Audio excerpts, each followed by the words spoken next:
all the remesh is down, which is great.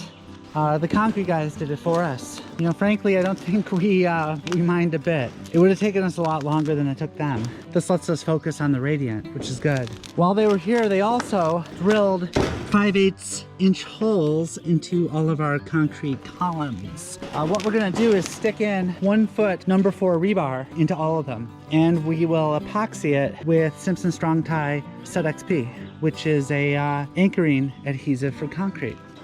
So we'll blow the concrete dust out of that, pump in some epoxy, hammer in the rebar, and let it just harden.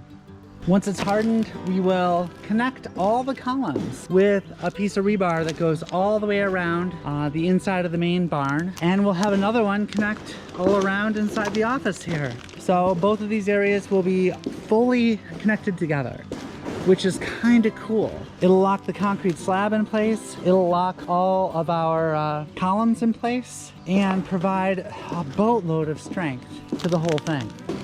It's not that much work, and it's not that much rebar, so what the heck, huh? Anyway, before we actually do the rebar, we're going to do the radiant, and we have everything we need to start that tomorrow, which is pretty darn exciting.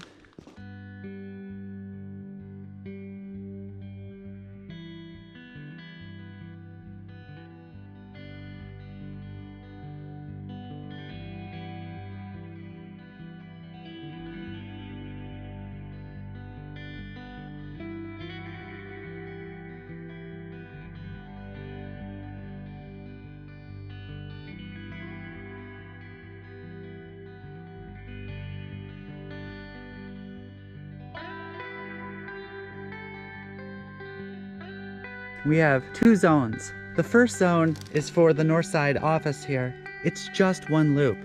So we've capped off the second loop, and we'll be connecting our PEX to this loop.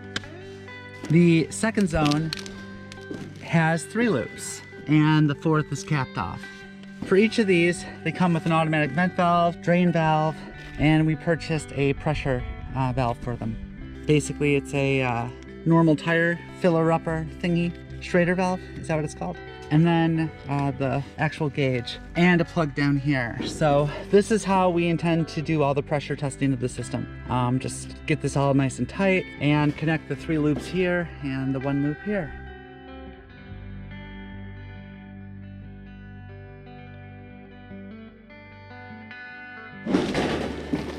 This is the pipe that we're using. It's an O2 barrier 1/2" pipe, 300-foot lengths. Each of the loops will be just under that by 10 foot or so. And we'll be zip tying it to the remesh.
in order to get all the loops the same size here, I had to stop it around here, and the next one will take its place.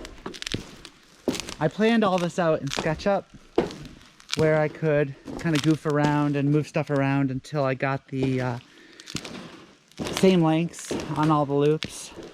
You know, they'll never be exactly the same, but that's where the flow meters and the adjustments come in handy. You can fine tune it and get the flow exactly right.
I'm under no illusions that this is going to hold pressure. Everything is just finger tight. But I figured it's a way to start, and let's see what we see. If it leaks, when it leaks, I'll get some soap water and troubleshoot.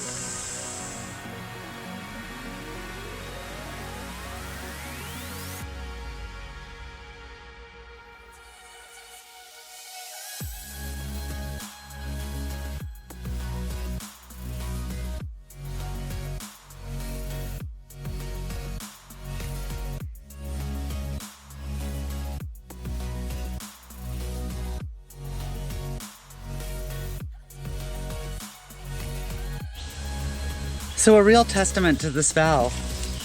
Everything was hand tight and only two things leaked. The pressure gauge here, which is not part of the manifold itself, it's a separate product, just needed to tighten it down, no big deal. The other thing that leaked is this drain valve here, and it's simply because it was open. I just needed to tighten up that little, the on-off, I guess, or the open-close. In any case, yeah, that went really well. It seems to be holding around 55 pounds after the initial loss. I'm gonna top it back up to 60 and let it sit there for a while. We'll see if it loses. I may need to open the regulator a little bit. It's crawling up. All right, that's 60.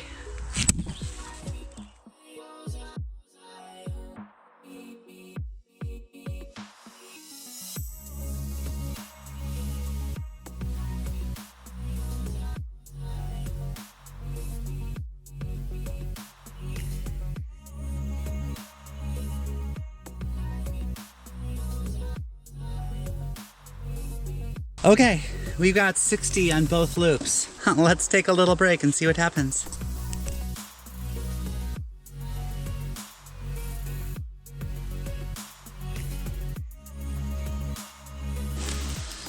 It's been over an hour. What do you think our pressures are reading? On the first loop, still holding at 60. Second loop, still holding at 60. I can't believe these manifolds. That finger tight was enough for pretty much everything.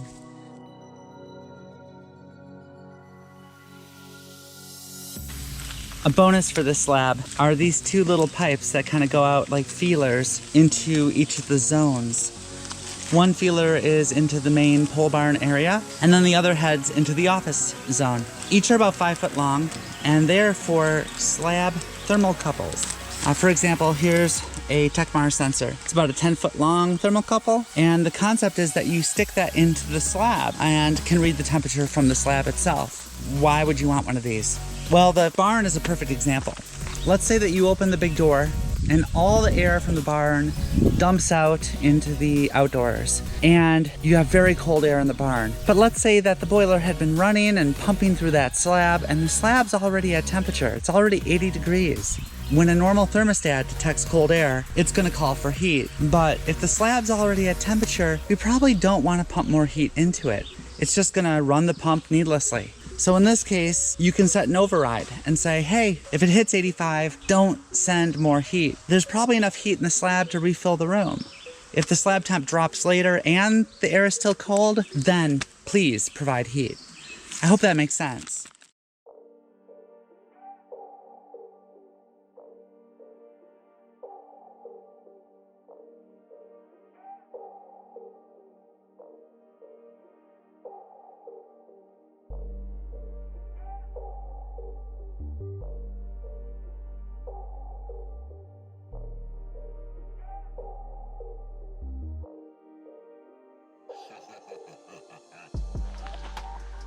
Before I went to bed last night, I got concerned that 60 pounds wasn't enough.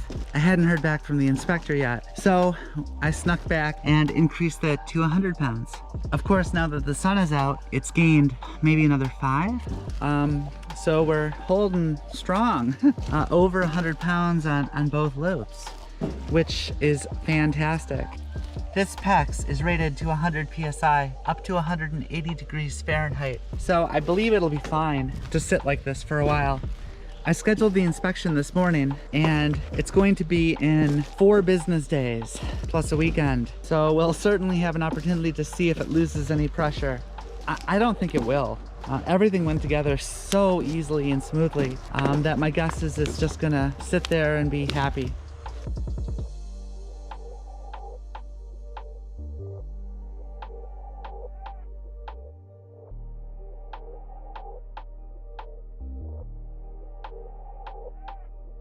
The Simpson Strong Tie epoxy says to blast it with air, at least 80 PSI, brush it out, and then reblast it with another 80 plus PSI. I don't have a brush, so I blasted it for a long time with 120 PSI, and I'm hoping that's good enough. When we pound in the rebar, we're certainly gonna make more chips and more dust. That's just the way it's gonna have to be. Hopefully the epoxy won't mind. We're also probably gonna need a sledgehammer to pound in the rebar. You know, the edges are jagged, the rebar has ridges, some of it's not straight. Hopefully we won't have to pound too hard and upset any of the positions of the columns. We'll see how it goes. I'm a little nervous, actually. This tip is kind of crazy. It mixes the epoxy as it pushes through. So there's 2 cartridges in the tube, and they mix together in a swirly pattern as they go through, coming out kind of a teal blue.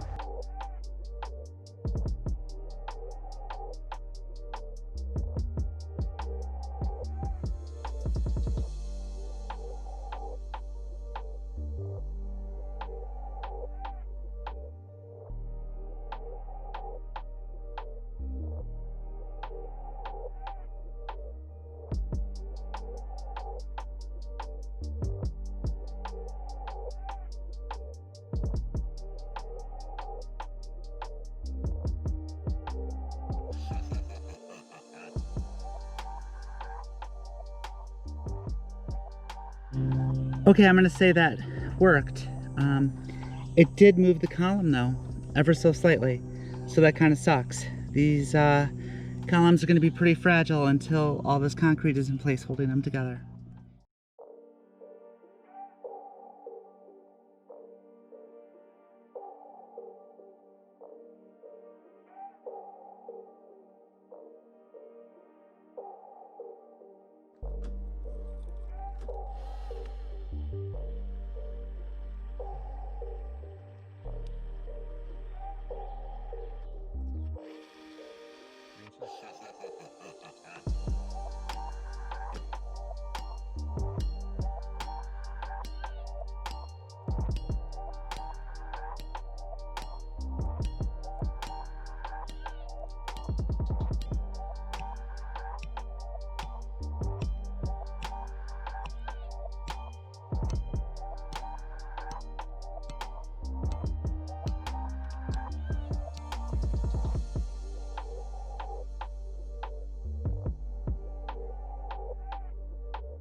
we passed.